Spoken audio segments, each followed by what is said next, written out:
Welcome to Wellness Talks with Trivita's Chief Science Officer, Brazos Minshew. Brazos Minshew is dedicated to bringing greater health and wellness to Trivita's members.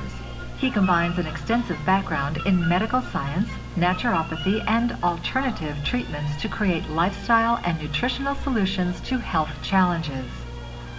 The information provided during this show is for information purposes only and is not intended as a substitute for advice from your physician or healthcare provider. Products and information are not intended to diagnose, treat, cure, or prevent any disease. Trivita always recommends consulting your healthcare provider prior to making any changes in your current medications, exercise, or diet. Good morning. This is your Chief Science Officer, Brazos Minshew. Welcome to Wellness Talks. Today we're going to discuss Leanology and answer some of the questions that some of you have had about Leanology and where it fits in the family of products that Trivita offers. Of course, remember, as we sign off this show every single morning, we talk about how health only comes from healthy habits, from healthy living practiced every single day. But what we've seen in just the last 30 or 40 years is that fewer and fewer of us can get the nutrients that we need from our food, or they can live a life of low stress, or they can actually meet some of the demands that are placed on us by our environment, by our hectic schedules, by our nutrition. We're really getting sicker and sicker and sicker as a people.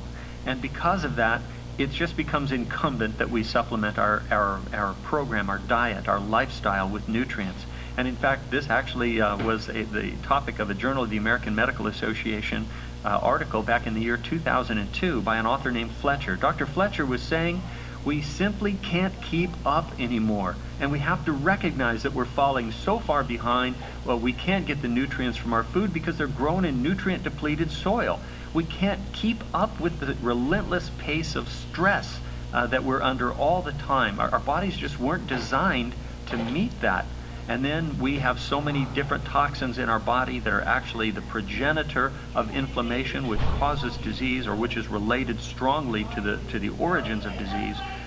We have so many different toxins in our body, we simply must supplement. And again, Dr. Fletcher wrote this article, and it was published in the top peer-reviewed medical and scientific journal in the entire world, which is the Journal of the American Medical Association. And if they're saying we can't do it without supplements, you know, the people who we dragged kicking and screaming into recognizing that supplements were important for the last 40 years or 50 years now, and finally they reached that point of saying, okay, we surrender, we give up, you were right all along, we must supplement if we're going to have a healthy life. By the time they say it, you know it's important. And indeed, it actually is. What we can see with the explosion, the epidemic of obesity, is we can see these four fundamental causes of illness that we've been talking about all week.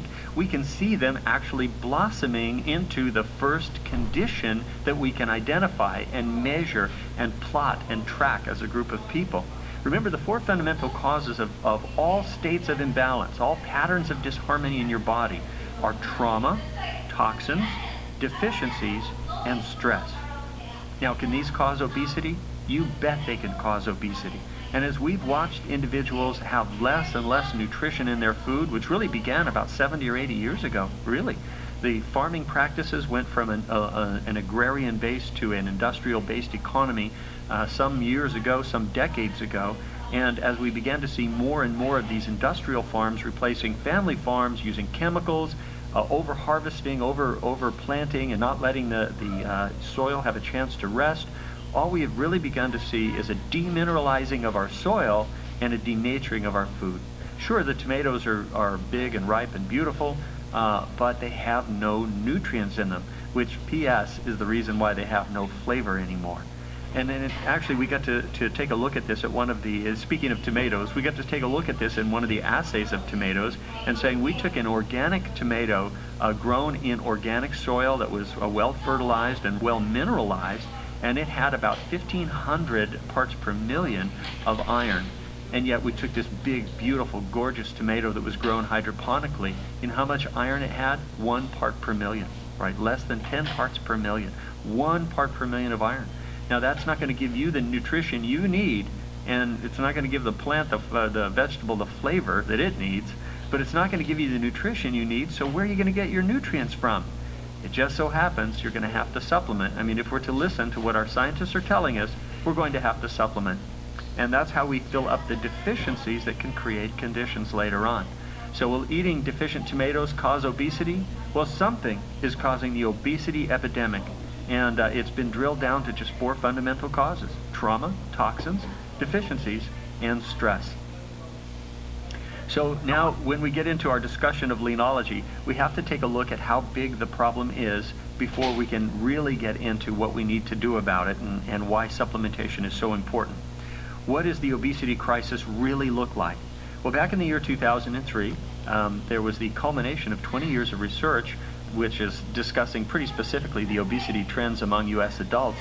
And what was discovered was 2/3 of all adults in North America were overweight or obese. And for those that are in Canada listening in, you didn't get away from this. This was everyone in North America. So it's basically Mexico, the United States, and Canada. 2/3 were overweight or obese, and actually that's gone up now in the year 2009. That's now better than 3/4, better than 75% of all adults in North America are overweight or obese. Isn't that incredible? And we've been keeping records like this. Actually, we've been keeping records since the 1790s when the Office of the Surgeon General was established under the U.S. Department of the Navy. We've been keeping records since the 1790s, and this is the first generation in recorded history that will not live as long or as well as their parents. Just imagine that. For 200 years, we've been keeping records and saying, we're just getting better and better and healthier and healthier. And then all of a sudden we hit that Gen X, right? That the children born in the year 2000 and beyond. And we're saying, oh my goodness, they have all the markers of disease that we're accustomed to seeing in people much older than them. And they have this obesity explosion that is actually condemning them to living very short and disease-ridden lives. This is the first generation in recorded history that will not outlive their parents. Incredible. And the disability span has absolutely skyrocketed too. I'm going to quote what I remember from school. They were saying that back in the late 1970s, that in the 1960s, the average disability span for people in North America was about 4 months. But by the time I actually got into clinical practice, that had gone up significantly, and the disability span was now approaching 10 years. Well, guess what? In the year 2009, the disability span is rated as between 9 and 17 years. 17 years, depending on how you divide up the statistics, between 9 and 17 years of disability. And you know, the average person back in the 1960s, when they reached age 65, do you know how many medications they were on? Typically one prescription medication. But by the late 1990s, that had risen from 5 to 6 prescription medications at age 65, and many people within the demographic today, in the year 2009, will be on 13 prescription medications at age 65, 13 and more prescriptions. Isn't that incredible? So it's telling us something is wrong. Well, when we go back to the 4 fundamental causes of all of these states of imbalance, it is trauma, toxins, deficiencies, and stress. These 4 fundamental causes of imbalance lead to inflammation. Inflammation is part of the obesity crisis, both as a cause of obesity and as a consequence of obesity. In fact, as we discuss that runaway firestorm of inflammation, one of the pieces of that process in many cases is obesity. Obesity is a sign of inflammation, and it leads directly to what we would consider to be patterns of disharmony that we call disease. Now, I'm not talking about diagnosis, but I'm talking about things like clogging up our arteries or making our arteries so thin that they burst, or type 2 diabetes. We talked about the sugar dysregulation and how that's related to stress. But obesity is this central piece to type 2 diabetes in many cases. Certain cancers are specifically caused by, now we're not talking about associated with or related to, but they appear only in the people who have obesity and who have this obesity crisis. Can you see how important that is? So something like stress and deficiencies and toxicities and injuries can create for us obesity. And then obesity and the inflammation, the firestorm of inflammation caused by obesity, creates the symptoms associated with disease. So obesity becomes the first stop in that cascade toward disease from these four fundamental causes. It's trauma, toxins, deficiencies, and stress. What do they lead to? Well, the first thing they lead to, in many cases, in most cases, in more than 3/4 of the people in North America, the first stop down that pathway toward disease is obesity. And that's why it's so important for us to address that obesity crisis. You see, we were born into a world where we just thought science was going to help us live lives better and better and better. Things were supposed to be getting better. And then here we approach the new millennium, and we find out that not only are things not getting better, they're getting worse. And they're getting worse at a pace that there is no way that we can change the course of this. It has to simply run its course. And looking at the statistics on this, it is very, very grim. There's no way for us to stop this cascade of events. There's no way to stop that runaway train, no matter how hard we try. In fact, I'm always reminded of Mother Teresa when she went to India. And she said she spent her first day at the hospital looking out at this sea of humanity, this ocean of people that had come to her for help. And she said, there's too many of them. I can't help. They're just too many. And she says, I wept. I wept the whole day.